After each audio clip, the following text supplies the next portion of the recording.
அதை தவிர 200 ரயில் சேவைகள் பாதிக்கப்பட்ட அந்த நிலையில கூட ரயில்வே மீதி எல்லா டிபார்ட்மெண்ட்ஸோட சேர்ந்து நல்ல விதமா அங்க சமயத்துல உதவி பண்ணிருக்கிறாங்க. உள்துறை அமைச்சகத்திலே இருக்கக்கூடிய கட்டுப்பாட்டு அறைகள் 2 இருக்கின்றன. அந்த 2ம் கூட நிலைமையை 24 மணி நேரமும் மானிட்டர் பண்ணிட்டு இருக்காங்க. தொடர்ந்து கண்காணிச்சுட்டு வரதுனால மேலும் மாவட்டத்துக்கு இந்த 4 மாவட்டத்துக்கும் போக வேண்டிய உதவிகளை தொடர்ந்து இன்னொரு முறை யாரும் கேட்க தேவையில்லாத அளவுக்கு உடனுக்குடனே அனுப்பிக்கிட்டு வந்துட்டு இருக்காங்க.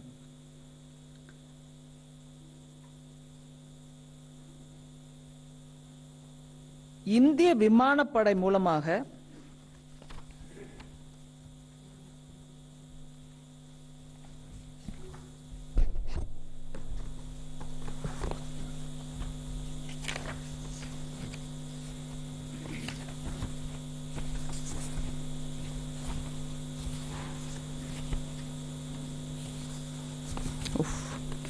மன்னிச்சிருங்க ஒரு நிமிஷம்.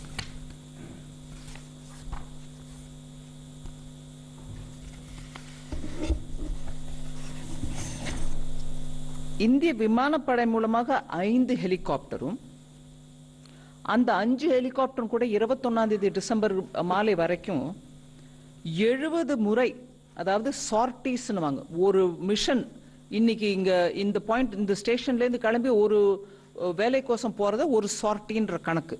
சோ ஒரு ஹெலிகாப்டர் 70 சார்டி மேனிக்கு அந்த 5 ஹெலிகாப்டரும் சேர்ந்து 70 முறை கிரவுண்ட்ல போய் மக்களை மீட்பு பணியில இறங்கி இருக்கிறாங்க. அதே போல கடற்படையை சேர்ந்த 6 கடற்படையை சேர்ந்த ஹெலிகாப்டரும் அந்த நம்பர் தான். ஒரே நிமிஷம் சொல்றேங்க, ஒரே நிமிஷம் மன்னிச்சுக்கோங்க.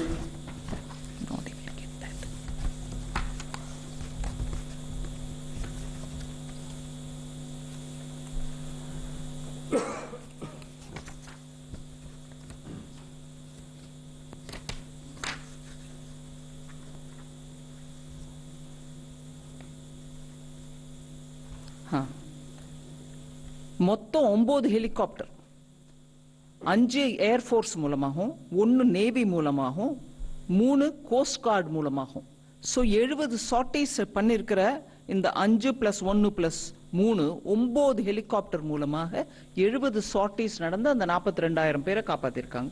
அதுல ஸ்டேட் கவர்மெண்ட் அபிஷியல்ஸ் அவங்க மூலமா ரெஸ்கியூ பண்ணவங்களும் இருக்காங்க. அந்த நம்பரும் அதுல இருக்கு. அதே மாதிரி that's right, I was looking for this. அதே மாதிரி கடற்படையும் அவங்க மூலமா சார்டிஸ் நடத்தி கடலோர பக்கத்துல இருக்கக்கூடிய மக்களை கூட காப்பாத்திருக்காங்க. கோஸ்ட் கார்டு மூலமாக 11 சார்டிகள் நடத்தப்பட்டது. சோ கடலோர காவல் படை ஹெலிகாப்டரும் இதுல உடனுக்குடனே ரெஸ்பாண்ட் பண்ணிருக்காங்க மக்களை மீட்கிறதுக்கு. அதை தவிர நார்மலா ஒரு வெள்ளமோ புயலோ வந்ததுன்னா அந்த சிச்சுவேஷன் கொஞ்சம் ஒரு நிலைக்கு வந்த பிறகு ஒரு அடக்கம் ஆயிடுச்சுங்கும் போதுதான் இந்த சென்ட்ரலி போகக்கூடிய சர்வே டீம்ஸ் எல்லாம் போகும். இந்த விஷயத்துல இந்த தென் மாவட்டங்கள்ல நடந்த தென் மாவட்டங்கள் 4 நடந்த வெள்ள சந்தர்ப்பத்துல inter ministerial central team IMCT அப்படின்னுவாங்க. Inter ministerial central team, central கவர்மெண்டோட டீம் அந்த 19ஆம் தேதி சாயங்காலத்துக்குள்ளவே அவங்களும் டிப்ளாய் ஆயிட்டாங்க. சோ அந்த வெள்ளம் அடங்கட்டும், வெள்ளம் நீர் வடியட்டும், அதுக்கப்புறம் அனுப்புறோம் அப்படிங்கிறது கூட இல்லாம உடனுக்குடனே IMCTயும் அங்க போய் சேர்ந்துருச்சு. என்னோட ஹோம் மினிஸ்ட்ரியோட அதிகாரிகளும் இங்க உட்கார்ந்துருக்காங்க. இதுக்கு முன்னதாக டிசம்பர் 11 - 14 வரைக்கும் அந்த சென்னையில இருந்த மிக்ஜாம் புயலுக்கு அந்த IMCT சென்ட்ரல் கவர்மெண்டோட inter ministerial central team Michaung புயலுக்கோசம் சென்னை சுற்றுப்புறத்தில் இருக்கக்கூடிய மாவட்டங்களுக்கு போக வேண்டிய டீம் டிசம்பர் 11 - 14 தேதிக்குள்ளவே அது போயிடுச்சு. நான் அதை பத்தி பேசல. இப்போ இங்க 4 மாவட்டங்களில் நடக்கக்கூடிய தென் மாவட்டங்களில் நடக்கக்கூடிய அந்த வெள்ளம் அந்த புயல் அந்த விவகாரத்தை பார்க்கறதுக்கு ஐஎம்சிடி இங்கே இருந்து 20ஆம் தேதியே கிளம்பிடுச்சு.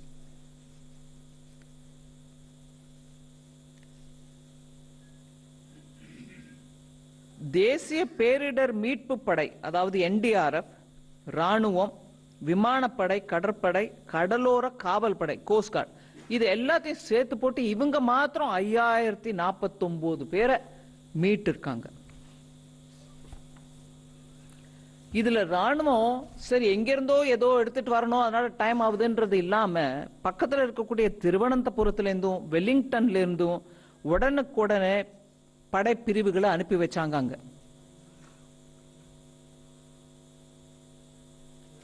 கடற்படையுமே உடனே ஜெமினி படகுகளை மீட்பு பணியில இறக்கியிருக்காங்க.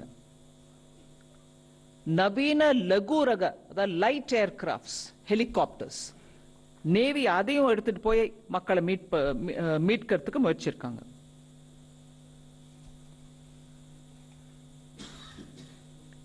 இப்படியாக விமானப்படையும் மீட்பு பணியில் ஈடுபட்டதுனால ஸ்ரீவைகுண்டம் எஸ்பிஎஸ் பள்ளியிலிருந்து நான் பர்டிகுலரா ஒரு இன்ஸ்டன்ஸ் உங்களுக்கு முன்னாடி வைக்கிறேன். ஸ்ரீவைகுண்டம் எஸ்பிஎஸ் பள்ளியிலிருந்து இதுவரை மீட்கப்பட்ட மக்களிடையே ஒரு கர்ப்பிணி பெண்ணும் அவரது குழந்தையும் கூட அவங்க உட்பட கர்ப்பிணி பெண் அவங்க குழந்தை உட்பட 4 பேரை அந்த ஸ்கூல்ல இருந்து மாத்திரம் ஹெலிகாப்டர்ல விமானப்படையோட ஹெலிகாப்டர்ல மீட்கப்பட்ட காட்சி நம்ம சோசியல் மீடியா மூலமா கூட பார்த்திருக்கோம். காவல்துறை கடலோர காவல் பகுதியும் படையும் கூட கோஸ்டல் ஏரியால டிசம்பர் 20 வரைக்கும் அவங்க கணக்கு 711 பேரை அவங்க மாத்திரமே கடலோர ஏரியால இருந்து மீட்டு இருக்காங்க. கோஸ்ட் கார்டு கடலோர காவல் படை அவங்க மாத்திரமே அந்த நம்பர் மீட்டிருக்காங்க. இப்படியாக உடனே போய் களத்துல இறங்கினதுனால நிறைய பேரை மீட்க முடிஞ்சிருக்கு. அங்க இருக்கக்கூடிய மக்களுக்கு எங்கெங்கெல்லாம் கட் ஆஃப் ஆயிருக்காங்களோ தொடர்பு இல்லாம விலகின மாதிரி இருக்கக்கூடிய அந்த இடத்தெல்லாம் கூட ஹெலிகாப்டர் மூலமா அவங்க வீட்டு மேல எல்லாம் போய் இறங்கி மக்களை மீட்கக்கூடிய நல்ல ஒரு முயற்சி நடந்திருக்கு. இதுல நான் நேற்றுக்கு ராஜ்யசபாலையும் அந்த பதில் சொல்லும் போது அந்த விஷயத்தை எடுத்து சொன்னேன். அதை ஒரு முறை உங்களுக்கு இப்பவும் நான் சொல்ல விரும்புறேன்.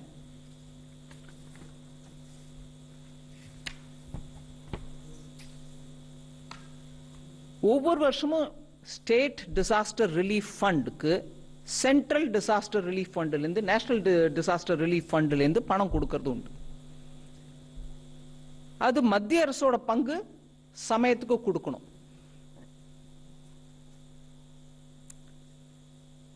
இந்த financial year 1 April 2023 opening balance Tamil Nadu 813 கோடி ரூபாய் 813.15 crore 813.15 கோடி ரூபாய் ஓப்பனிங் பேலன்ஸ் அவங்க கிட்ட இருந்திருக்கு. இந்த வருஷத்துக்கான 900 கோடி 900 crores மத்திய அரசு கொடுக்க வேண்டிய பணத்தை ஃபர்ஸ்ட் இன்ஸ்டால்மெண்டாக 450 கோடி முதல்லயே நாங்க ரிலீஸ் பண்ணிட்டோம். இந்த புயல் வரத்துக்கு முன்னாடியே ரிலீஸ் பண்ணிட்டோம். அதை தவிர 2வது இன்ஸ்டால்மெண்டாக மீதி இருக்கக்கூடிய 450 கோடியையும் 12ஆம் தேதி டிசம்பர் இந்த 4 தென் மாவட்டங்களுக்கு மழை வரத்துக்கு முன்னாடியே 2வது இன்ஸ்டால்மெண்ட் 450 கோடி கொடுத்தாச்சு. அதாவது மொத்தமா 900 கோடி 900 crores இந்த வருஷம் கொடுக்க வேண்டியது ஆல்ரெடி ரிலீஸ் பண்ணிட்டோம். 2வது இன்ஸ்டால்மெண்ட் 12ஆம் தேதி டிசம்பருக்கு போயிடுச்சு. இதோட இல்லாம 2-3 விஷயம் நம்ம சொல்ல வேண்டியது ரொம்ப முக்கியம்.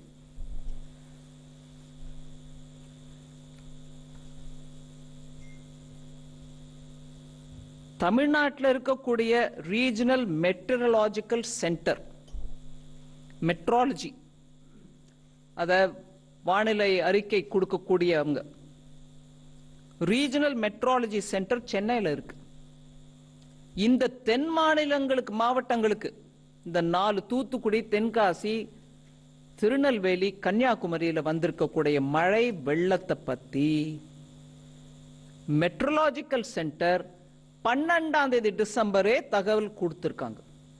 16, 17ஆம் தேதி வாக்குல தீவிரமான மழை தென் மாவட்டங்கள்ல வருங்கிறத 12ஆம் தேதியே கொடுத்திருக்காங்க. இதுக்கு ஒண்ணுத்துக்கு மாத்திரம் தான் கொடுத்தாங்களா அப்படிங்கிற கேள்வி எழும்.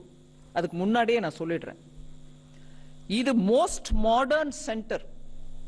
இந்த ரீஜனல் மெட்ரோலாஜிக்கல் சென்டர் சென்னையில் எது இருக்கோ அதை பத்தி நான் சொல்றேன். அவங்க 5 நாள் முன்னிலையிலேயே வரக்கூடிய 5 நாள்ல என்ன நடக்க போகுதுன்றத சொல்லிக்கிட்டே இருக்காங்க. இன்னைக்கு இல்லை, இப்ப இல்லை, எப்பொழுதும் அவங்க 12 நாள் முன்னாலேயே என்ன வரப்போகுது, அதுக்கு எப்படி நம்ம தயார் பண்ணிக்கலான்றதுக்கு முன்னெச்சரிக்கையாக அவங்க 5 நாளுக்கு முன்னாடியே சொல்றாங்க. அதை தவிர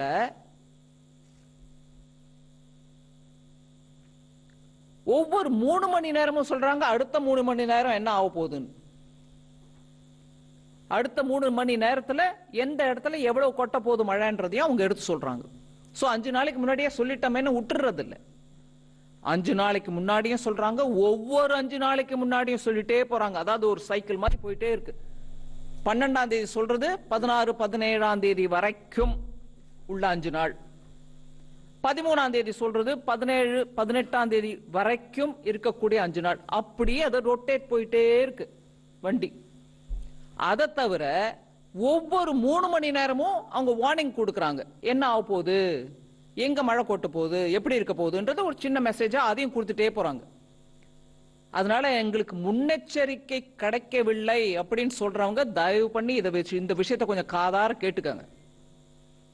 இது ஒரு நவீனமான, அதிநவீனமான ரீஜனல் மெட்ரோலாஜிக்கல் சென்டர். மெட்ரோலஜியில் இருக்கக்கூடியவங்களுக்கும் புரியும். இன்னைக்கு தேதிக்கு நல்ல சீனியர் பத்திரிகையாளர்கள், செய்தி தொடர்பாளர்கள் நீங்க எல்லாம் இருக்கீங்க. 3 டாப்ளர் சென்டர், அது 3 டாப்ளர்ஸ் இருக்காங்க. டாப்ளர்ங்கிறது இன்னைக்கு அவ்வளவு சென்சிட்டிவ் ஒரு இன்ஸ்ட்ருமெண்ட். அந்த கருவியின் மூலமா உங்களுக்கு தெரியுது.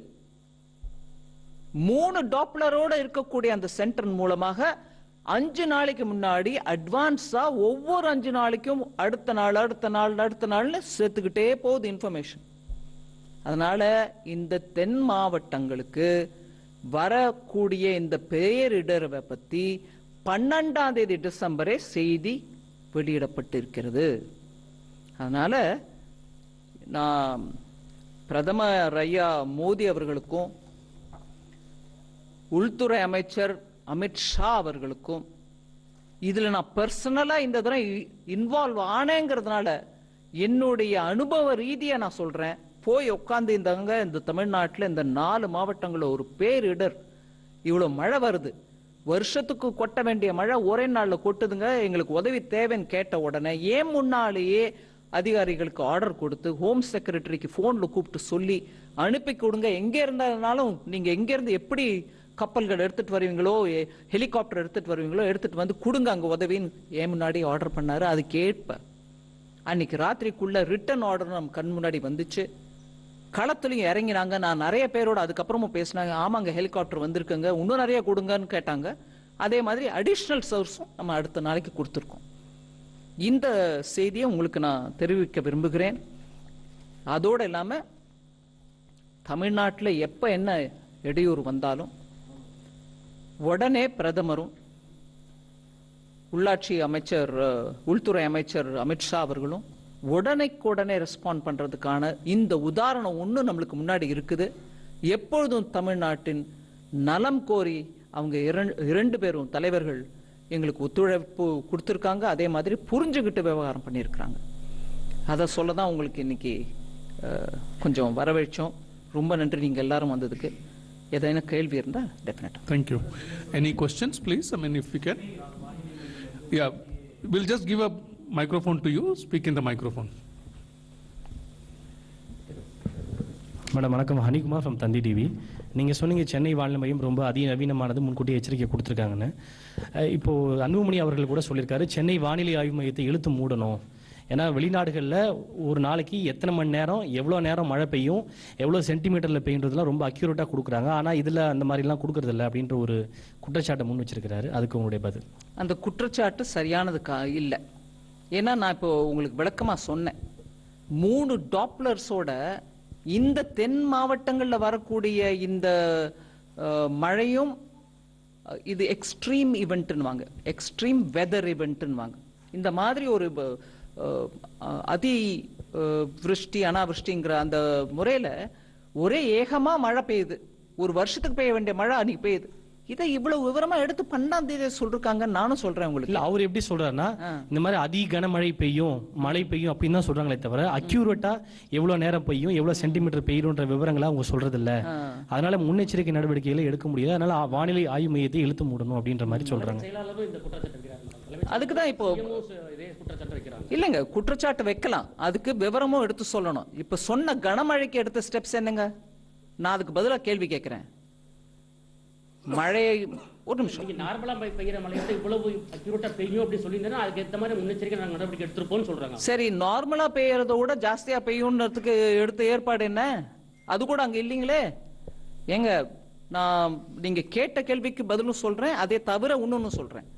நார்மலா மழை வந்து வெள்ளம் வரக்கூடிய நிலைமைன்னா கூட அந்த மாவட்டங்கள்ல பொறுப்புள்ள அமைச்சர்களும் பொறுப்புள்ள அதிகாரிகளும் இருந்து மக்களை மீட்டு இருக்கணுமா இல்லையா? எப்ப போனாங்க அங்க மந்திரிகள்? எப்ப போனாங்க? நான் இந்த ஒரு மத்திய அமைச்சரா இருந்துகிட்டு சில விஷயங்கள் நான் பேச விரும்பல, இருந்தாலும் நான் கேட்கிறேன். நேஷனல் டிசாஸ்டர் ரிலீஃப் டீம் போறதுக்கு முன்னாடி தமிழ்நாடு அரசுல இருந்து அங்க யாராவது இருந்தாங்களா? இல்லீங்களே. நார்மல் மழை மாதிரி வரும், சாதாரண வெள்ளம் தான் வரும் அப்படின்னா கூட அப்ப கூட நீங்க இருந்திருக்கலாமே. சோ குற்றம் சொல்றதுக்கு ரொம்ப சுலுவுங்க. ஆனா நான் சயின்டிபிக் விவரத்தோட கொடுக்கிறேன் உங்களுக்கு. இத்தனை பேசுறவங்க தயவு பண்ணி ஒரு அமைச்சர் சொன்னதை வச்சுட்டு நான் பதில் சொல்றேன். 4000 கோடி ரூபாய் செலவழிச்சு அதுல 92% மொத்தம் செலவழிச்சுட்டாங்க. என்ன மழை வந்தாலும் ஒன்னும் ஆகாதுன்னு சென்னையை பத்தி பேசினவரு வெள்ளம் வந்த பிறகு சென்னையில மிச்சாங் வந்த பிறகு என்ன சொல்றாரு? 42% தான் அதுல செலவழிச்சிருக்கோங்க, மீதி நாங்க செலவழிக்கலைங்கிறீங்களா? 4000 கோடி செலவு பண்ணுங்கன்னு கொடுத்திருக்கிற பணத்தை, நீங்களே செலவு பண்ணிருக்கோம்னு சொன்ன பணத்தை எங்க போட்டீங்க? அந்த நம்பர் ஏன் மாறுது? இங்க மெட்ரோலஜிக்கல் சரியா இல்ல, எங்களுக்கு இன்ச் பை இன்ச் கரெக்டா சொல்லியிருந்தா நாங்க எல்லாம் அப்படியே ஆணித்தரமா பண்ணிருப்போம் சொல்றவங்களே நான் கேட்கிறேன். 4000 கோடி நம்பரை நீ சரியா சொல்லையா? 92% சொன்ன ஆளு எப்படி நீங்க அதுக்கப்புறம் மாத்தினீங்க அந்த நம்பர் 42ன்னு? இன்ச்சு மழையை நாங்க சொல்லேன்னா நீங்க 92 42க்கு உள்ள வித்தியாசத்தை புரிஞ்சுக்காத அமைச்சர் நீங்க எங்க கிட்ட பேசினா என்னங்க பதில் சொல்ல முடியும்? ஒரே ஒரு நம்பர் 92%க்கும் 42%க்கும் வித்தியாசம் தெரியாம பேசக்கூடிய ஒரு அமைச்சர் இப்போ இன்னைக்கு அவங்க இன்னொரு அமைச்சர் மூலமா கேட்கிறாங்க, எங்க 0.2 சென்டிமீட்டர் இன்னும் ஜாஸ்தியா வரும்னு சொல்லி இருந்தா நாங்க ஏற்பாடு பண்றோம் பேசுறீங்களா? என்ன அநியாயம்!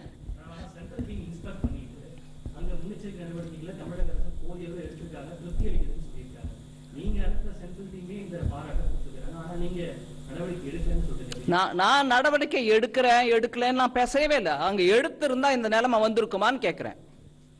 92% சொல்லி அதை மழை வந்ததுக்கு அப்புறம் 42 பேசுற அமைச்சர்கள் இருக்கும்போது மத்திய அமைச்சர்கள் டீம் வந்துட்டு நல்லா இருக்கு, நீங்க கொடுத்த டேட்டா வச்சு சொல்லிருப்பாங்க. நீங்க 92 சொன்னப்போ நல்லா இருக்குங்கிறோம், நீங்களே வந்து இல்லைங்க 92 இல்ல 42 சொன்னீங்கன்னா அதையும் நீங்க கேட்கணுங்க. எங்களுக்கு கேளுங்க, நாங்க பதில் கொடுக்கிறோம். அங்க கேளுங்க, 4000 கோடியில 42 தான் செலவழிச்சிருக்கீங்க சென்னையிலன்னா, இன்னும் டாப்லரை வச்சுட்டு இன்ச் பை இன்ச் மழை கேட்கறீங்களா? என்னது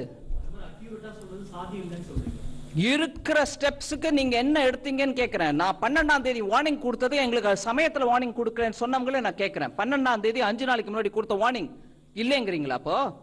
அப்ப நீங்க சொல்றீங்களா 12ஆம் தேதி வார்னிங் கொடுக்கலன்னு?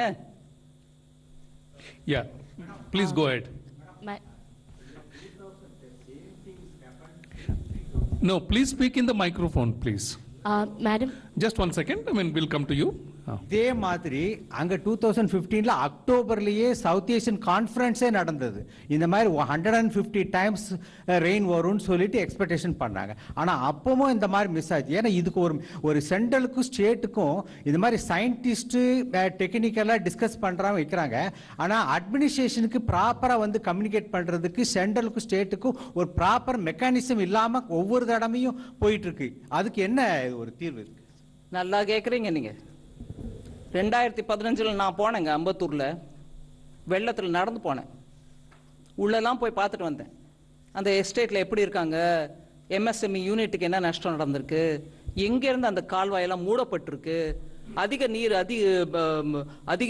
நீர் ஓடி வரும்போது அது அப்படியே அதோட தடத்துல போய் கடல்ல கலக்க வேண்டிய ரூட்ல எல்லாத்தையும் அடைச்சு அங்க என்னெல்லாமோ கட்டியிருக்கிறதெல்லாம் பார்த்து அவங்க இண்டஸ்ட்ரியல் எஸ்டேட்ல இருந்தவங்களே என்கிட்ட சொன்னாங்க. இதை தவிர நான் இன்னைக்கு சொல்ல வேண்டிய விஷயம் ஒன்று சொல்லாம விட்டதுனால அதையும் இப்ப சேர்த்து சொல்றேன் உங்களுக்கு. இன்சூரன்ஸ் கம்பெனிகளை 19ஆம் தேதியே அவங்க சென்னையில போய் உட்காந்து அம்பத்தூர் எஸ்டேட்ல அந்த டெலிகேஷன் நான் கேட்டேன். நான் அனுப்பி வச்சா இன்சூரன்ஸ் கம்பெனிங்க வந்து உட்கார்றதுக்கு இடம் இருக்கா இல்ல வேற எங்கேயாவது உட்காரணுமா? இல்லைங்க, எங்க எஸ்டேட்லயே நாங்க இடம் கொடுக்குறோம், அனுப்பி வைங்க. எல்லா இன்சூரன்ஸ் கம்பெனியும் போயிருக்காங்க. உடனடியாக அவங்களுக்கு நிவாரணம் கையில் கொடுங்கன்னு சொல்லி அனுப்பியிருக்கிறோம். ஸோ மத்திய அரசு பண்ணிக்கிட்டே இருக்கும். ஆனா மாநில அரசு இந்த மாதிரி 4 கேள்வி உங்ககிட்ட பூத்திட்டு எங்களை விட்டு கேட்க சொல்லிட்டே இருப்பாங்க, நாங்க பதில் கொடுத்துட்டே இருப்போம். அவங்க பண்ண வேண்டிய செயல், அம்பத்தூர்ல 2015 வந்த வெள்ளத்துக்கு அப்புறம் அம்பத்தூர்னா தொழில் மையம். அங்க இருக்கக்கூடிய தொழில் படுத்துருச்சுன்னா நம்மளுக்கு வருவாய் தமிழ்நாட்டுக்கு அஃபெக்ட் ஆகுது. 2015 வெள்ளத்துக்கு அப்புறம் என்ன கத்துக்கிட்டீங்க பாடம்? அந்த பாடத்துக்கு ஏற்ப என்ன பண்ணினீங்க?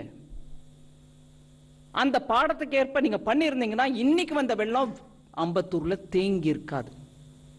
அங்க இருக்கக்கூடிய ஒவ்வொரு இண்டஸ்ட்ரியும் அஃபெக்ட் ஆயிருக்காது. என்ன வந்து பார்த்து டெலிகேஷன் என்ன கேட்கறாங்க, எங்க 2015ல இருந்து இந்த அவஸ்தைப்படுறோம்.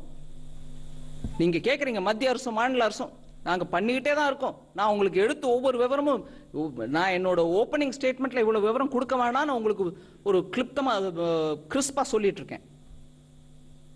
எடுத்து செயல் என்னங்க தமிழ்நாட்டில்? அம்பத்தூர் இன்னைக்கு மூழ்கி இருக்கு. பணம் மாத்திரம் கொடுக்கிறோம், எவ்வளவுனோ கொடுக்கிறோம், இன்னைக்கும் கொடுக்கிறோம். என்ன நடந்துச்சு அங்க? ஒரு ரயில்வே லைன் கடியில கட்டின பாலத்துல தண்ணி திரும்பி எஸ்டேட்டுக்குள்ளவே வருது. அது மத்திய அரசு பொறுப்பா? அங்க தொழில்துறையில இருக்கிறவங்களை போய் கேளுங்க. Yeah, please go ahead. No, please speak in the microphone only. யாருங்க? Here. யார் கேக்குறா? கொஞ்சம் மைக்ல கேளுங்க.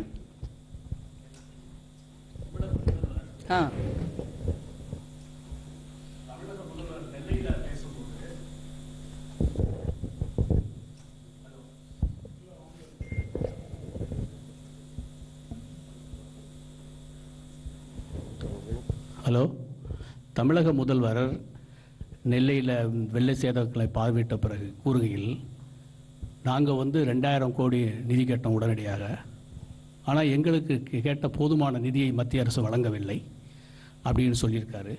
இங்கே பிரதமரை பார்ப்பதற்கு முன்பு கூட 12000 கோடி நாங்கள் கேட்க உள்ளோம் அப்படின்னு சொல்லியிருக்காரு.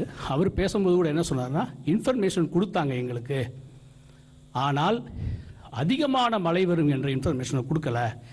எங்களுடைய களப்பணியாளர்கள் முன்னாடி போய் அதிகாரிகள் 5 அமைச்சர்கள் உள்பட எல்லாருமே முன்கூட்டியே வேலை செய்தார்கள். இந்த முன்னெச்சரிக்கை நடவடிக்கையாக வேலை செஞ்சாங்க. அப்படி இருந்தும் ஒரு பெரிய சேதங்கள் வந்திருக்கு அப்படின்னு சொல்லியிருக்காரு. இதை நீங்கள் எப்படி மேடம் பார்க்குறீங்க? தமிழக முதல்வர் திருநெல்வேலி போனாரு, அங்கே இருந்து பேசினாருன்னு கேட்டது ரொம்ப உகந்த செயல். இவ்வளவு பெரிய பாதிப்பு அஃபெக்ட் ஆயிருக்கும் போது அங்கே போகிறது கரெக்டு தான். ஆனால் 5 நாளைக்கு முன்னாடி 12ஆம் தேதி வார்னிங் கொடுத்தா கூட கொடுக்கல, சென்டிமீட்டர் அளவு எங்களுக்கு விவரம் கொடுத்துருக்கணும், கொடுத்துருந்தா நாங்கள் அபரிமிதமாக பண்ணியிருப்போம்னு சொல்கிறவங்க அதே முதலமைச்சர், மாண்புமிகு முதலமைச்சர். I'm not finished. Sorry. அதே மாண்புமிகு முதலமைச்சர் இங்கேருந்து நாங்கள் அனுப்பிட்டு இருக்கோம் என்டிஆர்எஃப். முதலமைச்சர் ஐயா இங்க இருந்தாருங்க. ஏன் 4 மாவட்டத்துல எப்பொழுதும் காணாத, வரலாறு காணாத மழை, மக்கள் திணறிட்டு இருக்காங்க. மத்திய அரசே எனக்கு என்டிஆர்எஃப் கொடுத்து அனுப்பு, நானும் அங்க இருந்து நான் நிவாரண பணியை பார்ப்பேன்னு சொல்லாம டெல்லியில இருந்தாருங்க. இன்னைக்கு ஒரு 4 நாள் கழிச்சு போய் திருநெல்வேலியில, 3 நாள் கழிச்சு போய் திருநெல்வேலியில் நின்னுக்கிட்டு அவர் பேசுறாருன்னா நாங்க கேட்டுக்கிறோம், அது மரியாதை கொடுத்து கேட்டுக்கிறோம். ஆனா இன்னைக்கு நாள் முழுக்க டெல்லியில இருந்துட்டு பிரதமர் ஐயாவை ஏன் மீட்டிங் எல்லாம் முடிஞ்ச பிறகு நான் வந்து உங்களை பார்ப்பேங்க, போற போக்கில் பார்த்துட்டு போவேங்கன்னு அந்த தோரணையில டைம் கேட்டு, அவரும் ஐயோ தமிழ்நாட்டிலேருந்து முக்கிய முதலமைச்சர் வந்திருக்காருன்னு ராத்திரி ஆனாலும் பணம் டைம் கொடுத்து அப்பாயின்மெண்ட் கொடுத்து பார்த்து பேசியிருக்காங்க. இதுலேருந்து அவருடைய ப்ரையாரிட்டி என்னன்னு நான் புரிஞ்சுக்கணுமா இருக்கு. நாங்க பணம் கேட்டிருக்கோம், பெரிய அமௌண்ட் கேட்டிருக்கோம் அப்படின்னு சொல்றது ரொம்ப நல்லது. அதுக்கு வேணுங்கிற அளவு டீம்ஸ் போயிருக்காங்க, பார்ப்பாங்க, வந்து இங்க உள்ளாட்சித்துறை அமைச்சர், உள்துறை அமைச்சர்கிட்ட பேசுவாங்க, சொல்லுவாங்க, அதை டிட்டர்மைன் பண்ணுவாங்க. அதுக்கு ஒரு ப்ராசஸ் இருக்கு, இவங்க டீம்ஸ் பார்த்துக்குவாங்க. ஆனா இந்த பேரிடர்வு நடக்கும்போது முதலமைச்சர் இந்திய அலையன்ஸோட உட்கார்ந்திருந்தார். அங்க போய் நான் என் மக்களோட இருக்கேன், அலையன்ஸே நீ இரு, அதை நான் பார்த்துட்டு நான் வரேன், எதுக்கு எவ்வளவு கொடுக்கணுமோ அது கொடுப்பாங்க. நான் அதை கமெண்ட் பண்ணல, 12,000 ஜாஸ்தின்னு சொல்ல, 16,000 குறைச்சல்னு சொல்லல. இங்க முழு நாளும் இருந்து விட்டு அந்த மாவட்ட மக்களை பத்தி எங்க கிட்ட பேசுறீங்களா? நாங்க அதுக்கு முதல் நாளே அனுப்பி கொடுத்துட்டோங்க NDRF. Please go ahead. Ma'am, Janani from NDTV Profit here. Ma'am, just 2 questions. You had alluded to the fact that the government had released ahead of time the 450 crore that was also released by December 12th. Has there been any additional? 900 crores. The second installment being? Second was 450, first was 450. Right, ma'am. Has there been any additional request of funds? That's question number 1. Question number 2, ma'am, you had also alluded that insurance work, all these search and survey teams were on the ground and they've been dispatched, and 4 such companies were on ground. Can we get a little update on that if that's possible? No, search and survey teams were sent even earlier, meaning the moment I had the NDRF request put to the Home Minister, I ensured that the teams would also go there in time. Other than that, I had also asked for, that I've said now. Just to, because the information has come from the Home Ministry's official, I'm saying, on 18/12/2023, initially, 10 rescue teams of NDRF, 2 columns of Indian Army, 2 of IAF, which is what I've already told, 1 ship, 1 Navy helicopter, 6 disaster response teams, 2 helicopters of the Indian Coast Guard were mobilized and sent. Other than that, he is also talking about the same detail, 10 teams of NDRF. That's fine. But on the insurance, so on the day when I've spoken to the Home Minister, and that night the notification was put out through my handle also, other than the Home Ministry's own, I had instructed the insurance and the Department of Financial Service Secretary himself had taken it upon himself on my saying to send the insurance companies and their officers on the 20th or earlier to go sit there with their surveyors having done the field work. People who want to come and give the claims can meet them in person and take it. That is for Ambattur. And the same thing was given as instruction for the 4 southern districts once the water receded. They can't go and say, claim your insurance when the water is still there. So that's the picture there. Ma'am, an additional request for funds made any, ma'am? You're hearing it from all of them. The Home Yeah. Ministry will release it as to what claim has come, how much they are looking Yeah. at it. That's not mine. Please go ahead. The third last row.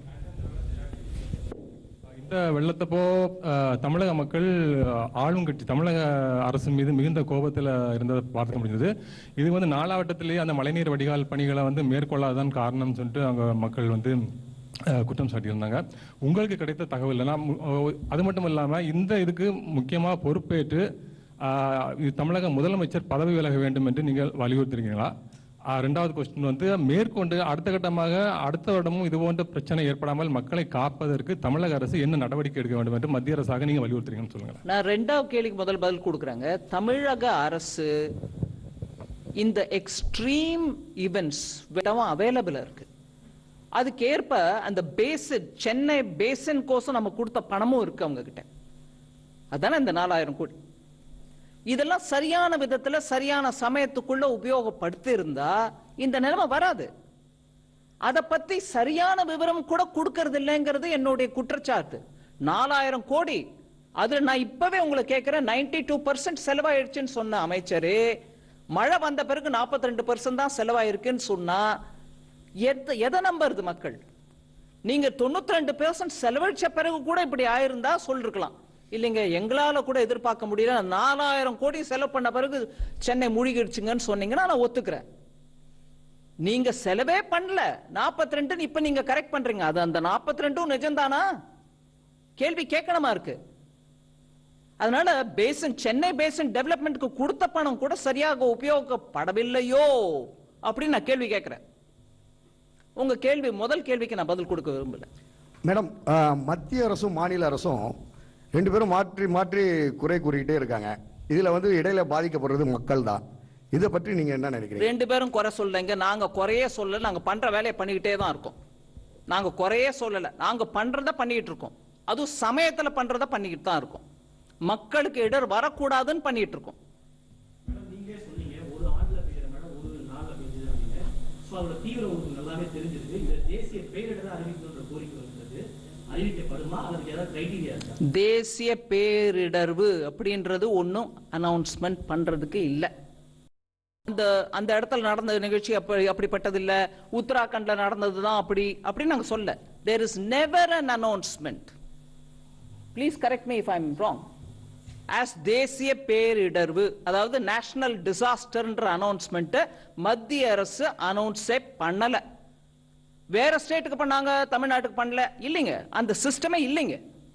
There is no such thing as announcing that this is a பேரிடர்வு, national disaster. No, there is nothing like that. உத்தராகண்டுக்கும் பண்ணல, வேற எந்த ஸ்டேட்டுக்கும் பண்ணல. There is no thing as announcing a state as a national disaster. இல்ல. Have you ever announced anything as national disaster till now? Will you want to answer him? Never. அதனால ஆனா state லெவல்ல ஒருவேளை state ஒரு டிசாஸ்டர்னு declare பண்ணோன்னு விரும்பினாங்கன்னா அதுக்கு வேணுங்கிற guidelines இவங்க கொடுத்துருக்காங்க. எதெல்லாம் அனௌன்ஸ் பண்ண முடியும்? பெஸ்ட், ஒரேடியா என்னெல்லாமோ ஒரு விதமான பூச்சிகள் வந்து பயிரை நஷ்டப்படுத்திருச்சு பெரிய அளவுல அப்படின்னா அதையும் அனௌன்ஸ் பண்ணுங்க. வெள்ளமா அனௌன்ஸ் பண்ணிக்காங்க. அவங்க would you want to explain that you've given guidelines for the states to announce any disaster that they think they want? Hello. So we have issued guidelines which governs the State Disaster Response Fund, National Disaster Response Fund, right? So these are based on the recommendation of the. So under the guidelines there are 12 notified disasters which are eligible for relief assistance under the SDRF as well as the additional assistance from NDRF. These are cyclone, drought, earthquake, fire, flood, tsunami, hailstorm, landslide, avalanche, cloudburst, pest attack, frost and cold wave. In addition, state, local level disaster. So this flexibility with the state government. விளக்கமா இருக்குங்களா? டிசாஸ்டர்னு ஸ்டேட்ல announce பண்ணோம்னா அவங்க announce பண்ணலாம். அது finance commission மூலமா வரக்கூடிய ரெக்கமெண்டேஷன்ஸை வச்சுக்கிட்டு இவங்களும் அதுக்கு ஏத்த மாதிரி கைட்லைன்ஸும் கொடுக்குறாங்க. நீங்க எதையெல்லாம் டிசாஸ்டர் அப்படின்னு ஸ்டேட் லெவல்ல சொல்ல முடியும்? அவர் லிஸ்ட் படிச்சார் உங்களுக்கு. அந்த எர்த்குவேக்கோ இல்ல வெள்ளமோ அதிகமா மழையோ இல்ல பயிர் நாசனமோ அப்படின்னு வரிசையா 12 ஐட்டம் அவர் படிச்சுட்டார். அத நீங்க உங்க ஸ்டேட்ல வேணா ஃபினான்ஸ் கமிஷனும் அதுக்கு ரெக்கமெண்டேஷன் கொடுத்திருக்குன்றதுனால அனௌன்ஸ் பண்ணிக்கிட்டு உங்ககிட்ட இருக்கிற அந்த ஃபண்ட் இருக்கு பாருங்க, ஸ்டேட் டிசாஸ்டர் ரிலீஃப் ஃபண்ட், அதுல இருந்து 10% வரைக்கும் எடுத்து இதுக்கோசம் உபயோகிக்கலாம் அப்படிங்கிற கைட்லைன்ஸும் கொடுத்திருக்காங்க. அதை தவிர மத்திய அரசு நேஷனல் டிசாஸ்டர் ஏன் அனௌன்ஸ் பண்ணல? இல்லைங்க, அந்த சிஸ்டமே இல்ல, இப்ப வரைக்கும் யாருக்கும் அனௌன்ஸ் பண்ணல.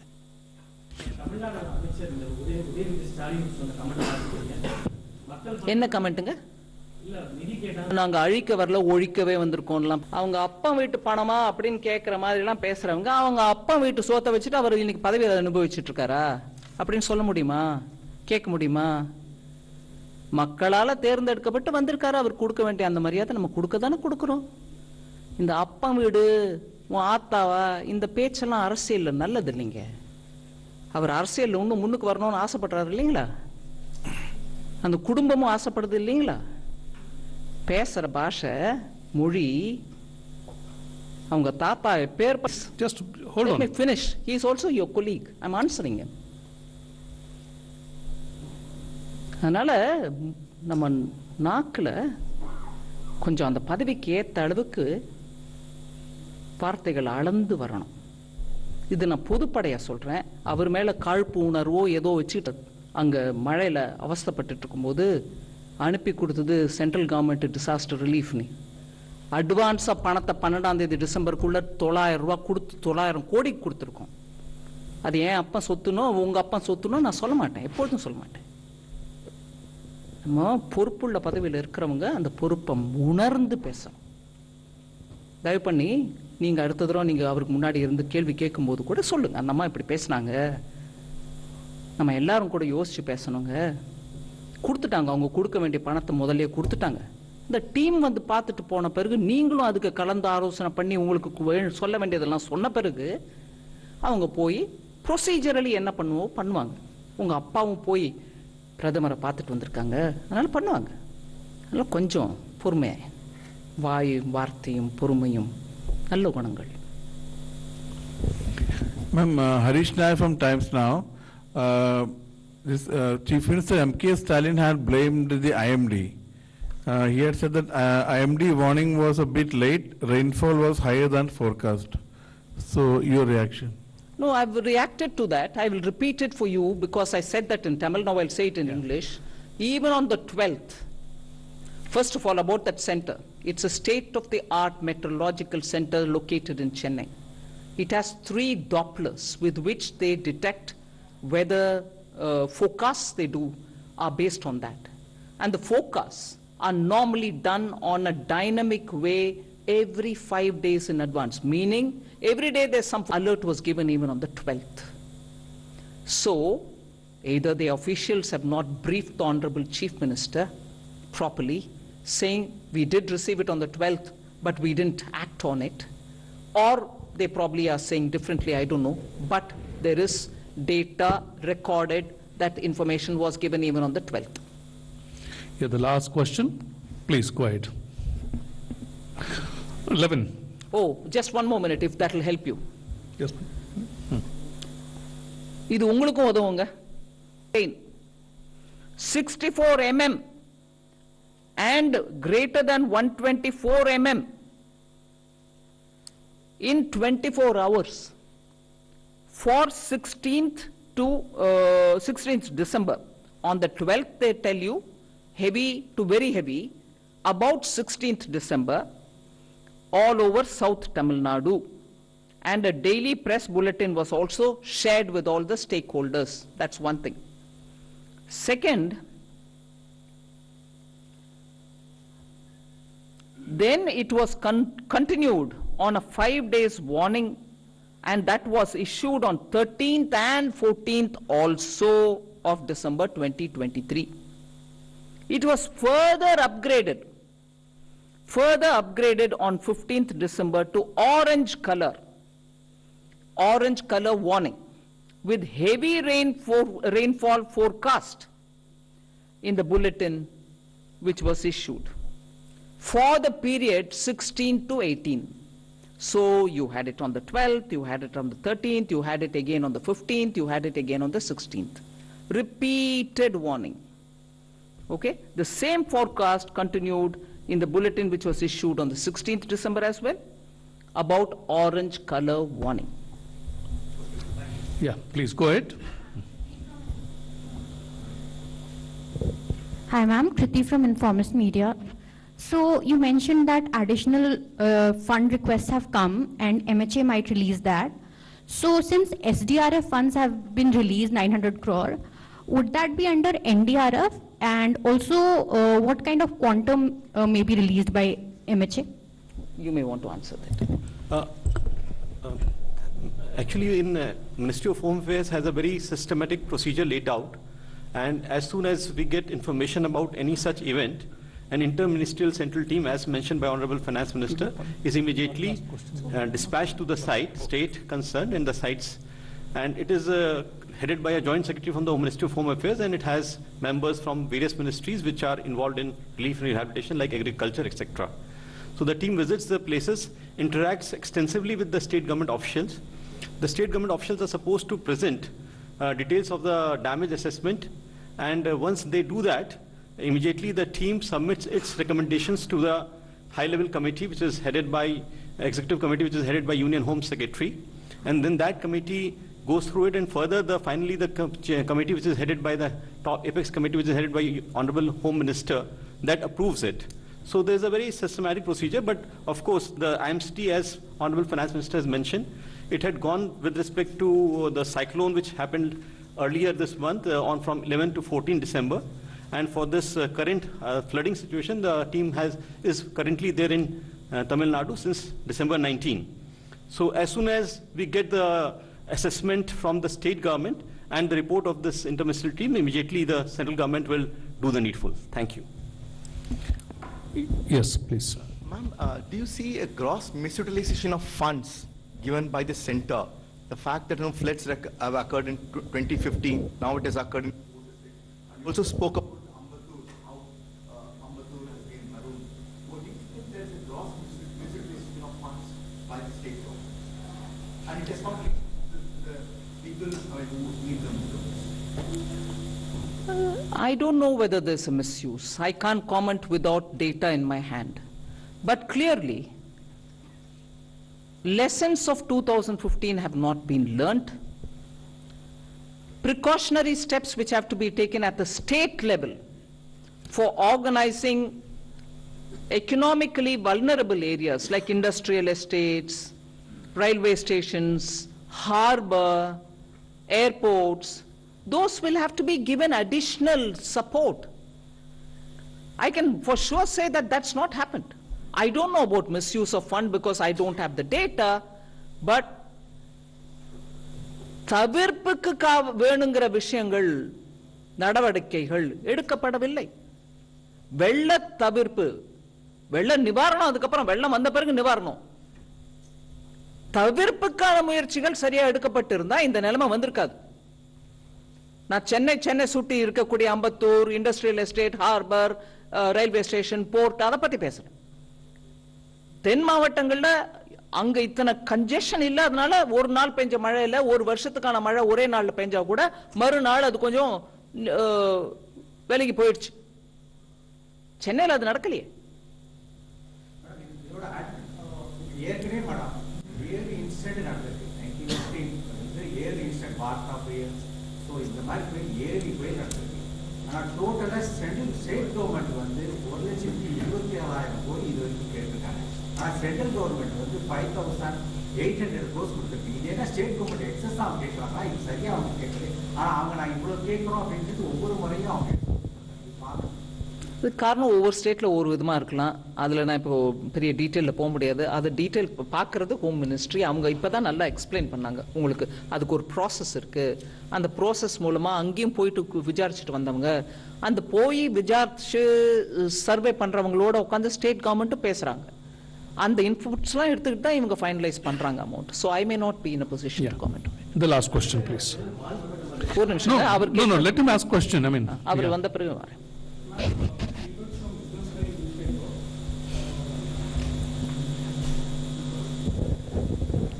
Business Line newspaper. This is Srivat's ma'am. Question is on the supplementary to what he asked. Is there a concept of end utilization audit? Because invariably there is a discrepancy between what the center claims and what the states claim and what the center allocates as part of NDRF proceeds. So is there a concept of CAG audit on how the relief assistance has been utilized? Yes, it will come a bit later with a time lag, so it won't be immediate. So has there But been... 1 minute. Sorry. 1 minute, yeah. Okay. Has there been such exercises done on the assistance given from 2015 by the center? I may not be able to answer for the Home Ministry on that, but I will tell you one thing. The CAG audits come with a time lag, so we get to know about it a bit later. But if you're using the expression end user, end utilization, which means there is a user for whom you've spent and there is the utilization arising out of it. Chennai, the citizens are the end users. You see how they are in a position to face or not face or struggle in such a situation. The end utilization certificates will come, but the end user is telling you it's not happened. So for a short while till the CAG report comes, you can take this as a end user's assessment. Feedback. Utilization will come through the CAG and the assessment will be done by them. Yeah. Thank you. One minute. Mike. Tamil Nadu அரசாங்கம் பாதிக்கப்பட்ட மக்களுக்கு 6000 ரூபாய் கொடுத்துட்டு இருக்காங்க. அந்த நிவாரண தொகை போதும்னு நினைக்கிறீங்களா இல்ல இன்னும் கொஞ்சம் ஜாஸ்தி வழங்கணும் அப்படின்னு நினைக்கிறீங்களா? ரெண்டாவது क्वेश्चन வந்து இப்ப எண்ணூர்ல அந்த சிபிசிஎல் நிறுவனத்தோட அந்த எண்ணெய் கழிவுகள் கலந்த விவகாரம் ரொம்ப ஒரு பாதிப்பு ஏற்படுத்தியிருக்கு. கிட்டத்தட்ட ஒரு 10-12 கிலோமீட்டர் தூரம் அது இந்த வெள்ளம் சம்பந்தப்பட்டதா இல்லையே? சென்னை வெள்ளம். சோ இன்னும் கூட அதோட பாதிப்புகள் வந்திருக்கு. இதுக்கு எப்படி ரெக்டிஃபை பண்ண போறோம்? அந்த கழிவுகள்ல இன்னும் எடுக்கிறதே பெரிய பிரச்சனையா இருக்கு. அதுல நிறைய ஹெல்த் ஹசார்ட்ஸ் வேற மக்களுக்கு வந்துகிட்டு இருக்கு. அது சென்ட்ரல் கவர்மெண்ட் நம்ம எதுவும் பண்ண போறோமா இல்ல ஸ்டேட்ஸ்க்கு ஏதாவது பங்கு இருக்கா? ஒரு நிமிஷம், முதல்ல நீங்க கேட்ட கேள்விக்கு நான் பதில் சொல்ல முடியாது. 6000 ரூபாய் பெர் பர்சனுக்கு கொடுக்குறாங்கன்னா அது அவங்க இஷ்டம், அவங்க கொடுக்குறாங்க. நான் அதை பத்தி காமெண்ட் பண்ணல. அவங்க அதை கொடுத்தது யாருக்கு கொடுக்குறாங்கன்றது நமக்கு தெரியுதா? இன்னைக்கு தேதிக்கு மக்களுடைய பணம் அப்ப சொத்தான்னு கேட்கிற அந்த கவர்மெண்ட்ல கொடுக்குற பணம் டைரக்ட் பெனிஃபிட் டிரான்ஸ்ஃபர் மூலமா அக்கௌண்ட்டுக்கு கொடுங்க. அப்ப யாருக்கு ஆக்சுவலா கொடுத்துருக்காங்கன்னு நீங்களும் பார்க்க முடியும். அவர் கேட்கிற மாதிரி சிஏஜி யூட்டிலைசேஷன் சர்டிபிகேட் மூலமா பார்க்க முடியும். இப்ப நீங்க கொடுக்கறது யாருக்கு? நிஜமா வெள்ளத்துல அமிட்ட உங்களுக்கு கொடுக்குறீங்கன்னு நினைச்சுக்கிறேன் நான். அதை பத்தி நான் கேள்வி கேட்க முடியாது. ஏன் கேஷா கொடுக்குறீங்க? அது கவர்மெண்ட் பணம் தானே. என் அப்பா சொத்து இல்லையே, உங்க அப்பா சொத்து இல்லையே. போடுங்க டைரக்ட் பெனிஃபிட் டிரான்ஸ்ஃபர் மூலமா அக்கௌண்ட்ல. அதுதான் நான் கேட்கிறேன். 6000 போதுமா இல்லையா, கொடுக்கணுமா இல்லையா, அந்த பேச்சுக்கே நான் வரல. கொடுக்கறத கொடுக்குறீங்க, அக்கௌண்ட்ல டைரக்டா போடுங்க. இன்னைக்கு மக்களுக்கு எல்லாருக்கும் மோடி ஐயா அக்கௌண்ட் கொடுத்துருக்காரு பேங்க்ல. டைரக்டா அவர் அக்கௌண்ட்ல கொடுங்க. கொடுத்தது யாரு, அந்த பெனிஃபிட் யாருக்கு போய் சேர்ந்ததுன்ற அதுக்கப்புறம் நீங்களே மீடியாவே போய் பார்க்கலாம். இன்னைக்கு ஒரு போட்டோ 2 போட்டோ மூலமா அந்த 6000 சீட்டு கட்டு மாதிரி இப்படி வச்சுக்கிட்டு போட்டோ இருக்கிறத விட அது பெட்டரா இருக்கும். நீங்க போய் செக் பண்ணலாம் அதுக்கப்புறம். Is there anything you want to say on that oil leakage from Ennore, the disaster as a result of that? No. உங்களுக்கு விவரம் யார்ட்டையாவது அந்த பெட்ரோலியம் நேச்சுரல் கேஸ் மினிஸ்ட்ரியில இருந்து கேட்டு அனுப்புறோம். Thank you very much, madam. I mean, you elaborately answered a lot of questions from the press. Thank you very much for joining the press conference.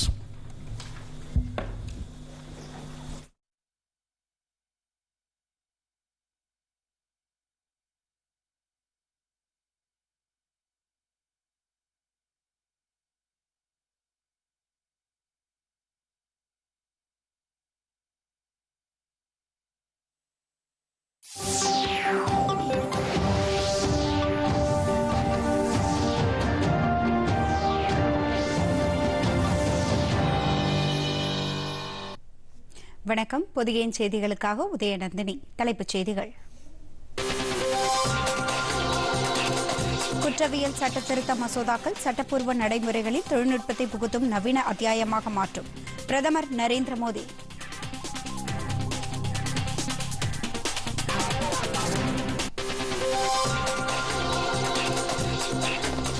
தென் மாவட்ட வெள்ள பாதிப்புகள் குறித்து மத்திய நிதியமைச்சர் நிர்மலா சீதாராமனுடன் மத்திய இணையமைச்சர் எல்முருகன், தமிழக பாஜக தலைவர் அண்ணாமலை சந்திப்பு.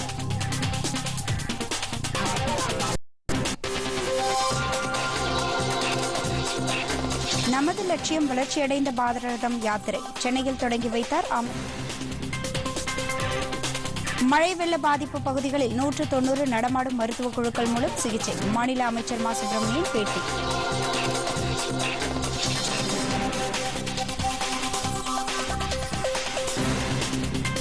குற்றவியல் சட்ட திருத்த மசோதாக்கள் சட்டப்பூர்வ நடைமுறைகளில் தொழில்நுட்பத்தை புகுத்தும் நவீன அத்தியாயமாக மாற்றும் பிரதமர் நரேந்திர மோடி. நமது லட்சியம் வளர்ச்சியடைந்த பாரதம் யாத்திரை சென்னையில் தொடங்கி வைத்தார் அமைச்சர் அனுராக் சிங் தாக்கூர். வடக்கு காசாவில் தொடரும் அசாதாரண சூழல், மருத்துவமனைகள் செயல்படும் நிலையில் இல்லை என உலக சுகாதார அமைப்பின் இயக்குநர் டெட்ரஸ் அதானம் தகவல்.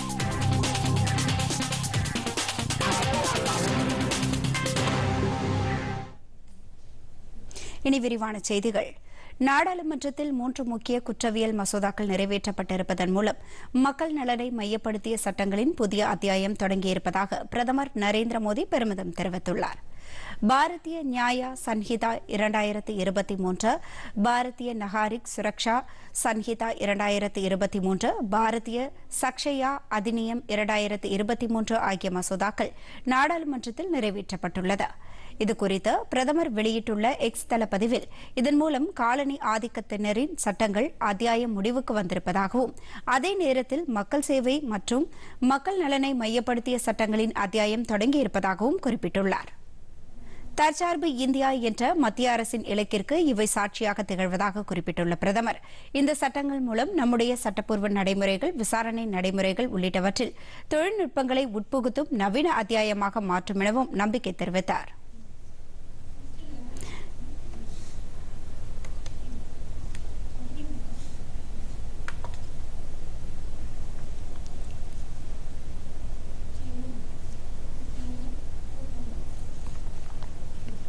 வெள்ளத்தால் பாதிக்கப்பட்ட தூத்துக்குடி உள்ளிட்ட 4 மாவட்டங்களில் 190 நடமாடும் மருத்துவ குழுக்கள் மூலம் சிகிச்சை அளிக்கப்பட்டுள்ளதாக மாநில மருத்துவம் மற்றும் மக்கள் நல்வாழ்வுத்துறை அமைச்சர் மா சுப்பிரமணியன் தெரிவித்துள்ளார்.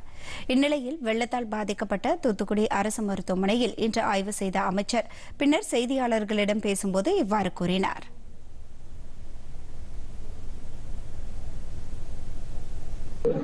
நேற்று இரவு வரை 190 நடமாடும் மருத்துவ குழுக்களின் வாயிலாக முகாம்கள் நடத்தப்பட்டு வருகிறது. ஒவ்வொரு வாகனத்திலும் ஒரு மருத்துவர் உள்ளிட்ட 4 பணியாளர்களோடு அந்த வாகனம் பயணிக்கிறது. நாளொன்றுக்கு ஒரு வாகனத்தின் மூலம் 3 அல்லது தேவைக்கேற்ப 4 இடங்களில் அந்த மருத்துவ முகாம்கள் நடத்தப்பட்டு வருகிறது. அந்த வகையில் நேற்று இரவு வரை 2082 இடங்களில் மருத்துவ முகாம்கள் நடத்தப்பட்டிருக்கிறது. கனமழை வெள்ளத்தால் பாதிக்கப்பட்ட தூத்துக்குடி மாவட்டத்தில் சேதமடைந்த பகுதியில் மின் இணைப்புகளை சரி செய்யும் பணி தீவிரப்படுத்தப்பட்டுள்ளது. அண்மையில் பெய்த வரலாறு காணாத கனமழையால் தூத்துக்குடி மாவட்டத்தின் பல்வேறு பகுதிகளில் வெள்ளக்காடாக மாறின. சாலைகள் சேதமடைந்த நிலையில் பல்வேறு இடங்களில் மின் கம்பங்களும் சாய்ந்தன. இதையடுத்து மக்களின் பாதுகாப்பை கருதி மின்சாரம் துண்டிக்கப்பட்டது. வெள்ளம் சூழ்ந்த குடியிருப்பு பகுதிகளில் சிக்கியுள்ள மக்களை தேசிய மற்றும் மாநில பேரிடர் மீட்புப் படையினர் மீட்டு வருகின்றனர். இதனிடையே திருச்செந்தூர் மற்றும் காயல்பட்டினத்தில் மழை வெள்ளத்தால் பாதிக்கப்பட்டுள்ள மக்களுக்கு மாநில அமைச்சர்கள் உதயநிதி ஸ்டாலின், அன்பில் மகேஷ், அனிதா ராதாகிருஷ்ணன் ஆகியோர் நிவாரணப் பொருட்களை வழங்கினர்.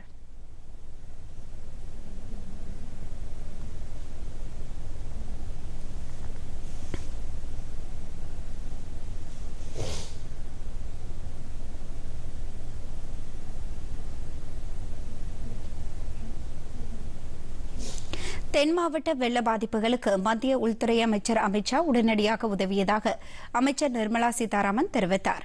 தென் மாவட்ட வெள்ள பாதிப்பு மீட்பு மற்றும் நிவாரணம் குறித்து புதுதில்லியில் செய்தியாளர்களிடம் பேசிய அவர், இதுவரை 31 பேர் உயிரிழந்திருப்பதாக குறிப்பிட்டார். டிசம்பர் 21ஆம் தேதி வரை மொத்தம் 42,290 பேர் மீட்கப்பட்டிருப்பதாக கூறினார். இந்திய விமானப்படையின் 9 ஹெலிகாப்டர்கள் 70 முறை மீட்புப் பணியில் ஈடுபட்டு வெள்ளத்தில் சிக்கியிருந்த மக்களை மீட்டதாக கூறினார்.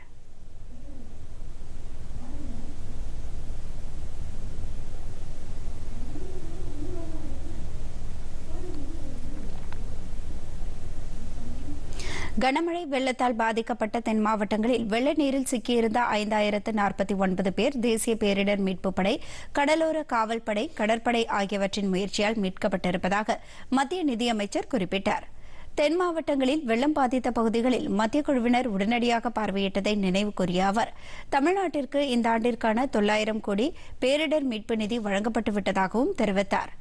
சென்னையில் உள்ள வானிலை ஆய்வு மையம் அதிநவீன தொழில்நுட்பத்துடன் இயங்கி வருவதாகவும் 5 நாட்களுக்கு முன்பே கனமழை எச்சரிக்கையை விடுத்திருந்ததையும் மத்திய நிதியமைச்சர் நிர்மலா சீதாராமன் சுட்டிக்காட்டினார். அமித் ஷா அவர்களுக்கும் இதுல நான் பர்சனலா இந்த தடவை இன்வால்வ் ஆனேங்கிறதுனால என்னுடைய அனுபவ ரீதியா நான் சொல்றேன், போய் உட்கார்ந்து இந்த தமிழ்நாட்டுல இந்த 4 மாவட்டங்கள ஒரு பேரிடர், இவ்வளவு மழை வருது, வருஷத்துக்கு கொட்ட வேண்டிய மழை ஒரே நாள்ல கொட்டுதுங்க, எங்களுக்கு உதவி தேவைன்னு கேட்ட உடனே ஏன் முன்னாலேயே அதிகாரிகளுக்கு ஆர்டர் கொடுத்து ஹோம் செக்ரட்டரிக்கு போன்ல கூப்பிட்டு சொல்லி அனுப்பி கொடுங்க, எங்க இருந்தாலும் நீங்க எங்க இருந்து எப்படி கப்பல்கள் எடுத்துட்டு வருவீங்களோ, ஹெலிகாப்டர் எடுத்துட்டு வருவீங்களோ எடுத்துட்டு வந்து கொடுங்க அங்க உதவின்னு ஏன் முன்னாடி ஆர்டர் பண்ணாரு. அதுக்கு ஏற்ப அன்னைக்கு ராத்திரிக்குள்ள ரிட்டர்ன் ஆர்டர் நம்ம கண் முன்னாடி வந்துச்சு. களத்துலயும் இறங்கினாங்க. நான் நிறைய பேரோட அதுக்கப்புறமும் பேசினாங்க. ஆமாங்க ஹெலிகாப்டர் வந்திருக்குங்க, இன்னும் நிறைய கொடுங்கன்னு கேட்டாங்க. அதே மாதிரி அடிஷனல் சோர்ஸும் நம்ம அடுத்த நாளைக்கு கொடுத்துருவோம்.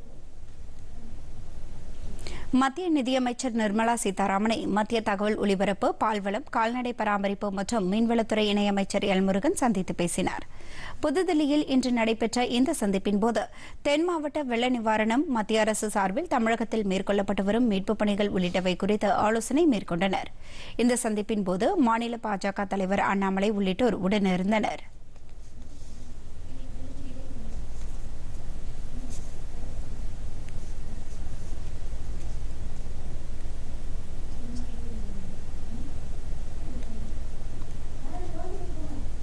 இத்துடன் இந்த செய்தி அறிக்கை நிறைவு பெறுகிறது. மீண்டும் செய்திகள் மாலை 5 மணிக்கு. வணக்கம்.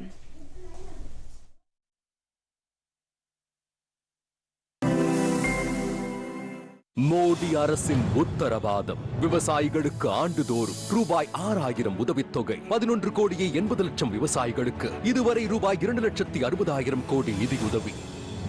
நமது லட்சியம் வளர்ச்சி அடைந்த பாரதம். மோடி அரசின் உத்தரவாதம்.